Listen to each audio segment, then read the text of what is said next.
L'élite solitaire. Pourquoi l'intelligence fuit la société? Le privilège du génie ou la malédiction de l'intellect? Pourquoi certains esprits les plus brillants de l'histoire ont-ils systématiquement privilégié la solitude? Qu'est-ce qui pousse les penseurs d'exception à éprouver une forme de dégoût pour la vie sociale? L'isolement est-il une fatalité ou un privilège réservé à une élite intellectuelle? Arthur Schopenhauer, philosophe visionnaire du XIXe siècle, apportait une réponse radicale.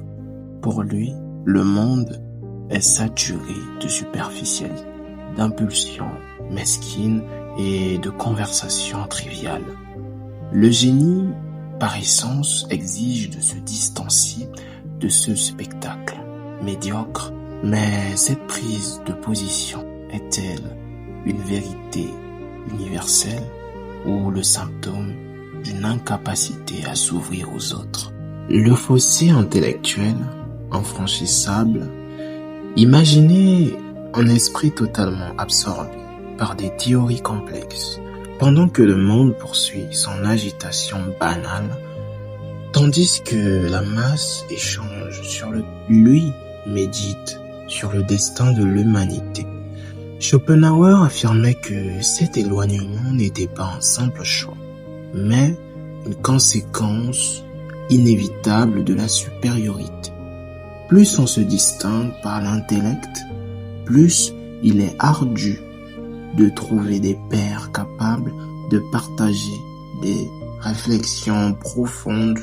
L'intelligence crée une barrière naturelle, car les centres d'intérêt de la majorité sont radicalement étrangers à ceux qui perçoivent le monde avec clarté.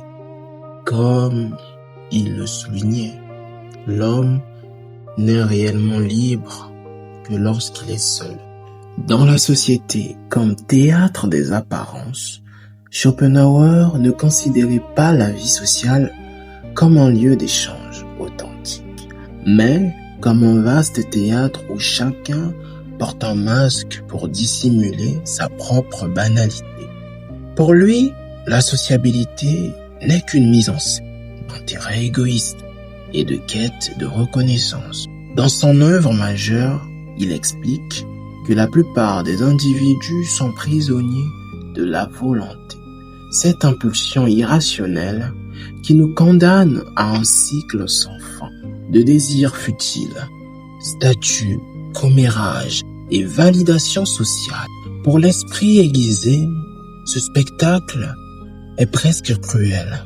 L'isolement intellectuel devient alors le seul rempart contre cette routine superficielle. Le choc entre génie et médiocrité. Il existe un gouffre entre ceux qui aspirent à la contemplation et à la grande masse distraite par les futilités. Le génie cherche des vérités universelles, tandis que la majorité se contente de divertissements éphémères. Ce conflit est illustré par de nombreuses figures historiques. Nikola Tesla fouillait les contacts humains pour ne pas entraver ses recherches.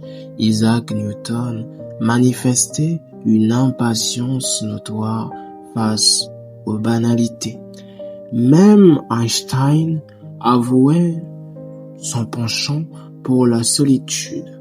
Mais cet éloignement est aussi alimenté par la société elle-même, qui rejette souvent ceux qui pensent différemment par ressentiment ou par incompréhension. Et dans la solitude, comme refuge et privilège, la reclusion est à la fois un destin subi et une opportunité de croissance. Contrairement à l'homme ordinaire qui craint la solitude, l'esprit élevé la recherche car c'est en elle qu'il se découvre.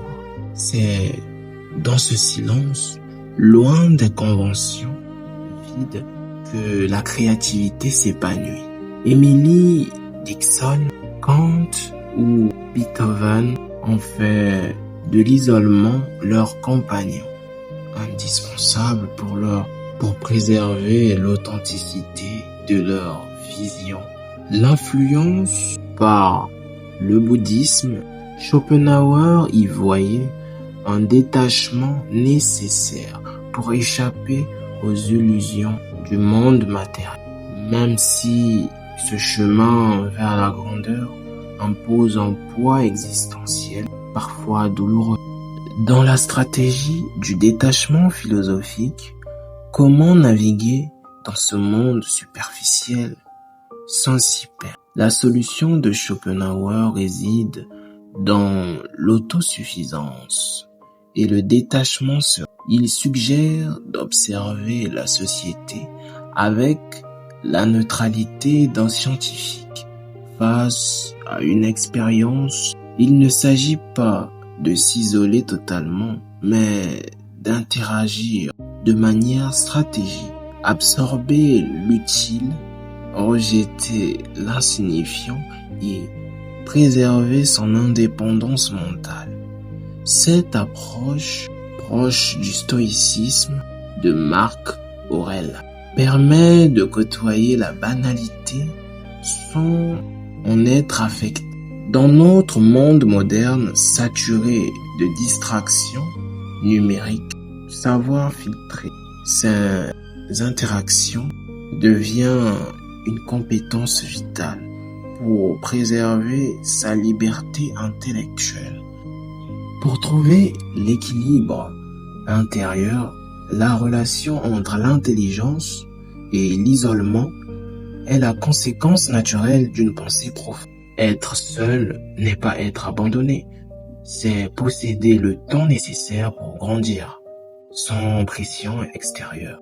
Le véritable test de l'intelligence réside dans cette capacité à trouver l'équilibre entre l'introspection et la nécessité sociale. Si vous avez déjà ressenti cette frustration d'avoir l'impression de parler une autre langue face à la foule, sachez que vous n'êtes pas seul. Vouloir des échanges profonds n'est pas de l'arrogance, c'est un besoin vital. La solitude est peut-être un fardeau, mais elle est surtout le plus grand des privilèges. Si tu as apprécié la vidéo, n'oublie pas de t'abonner, de liker et de partager.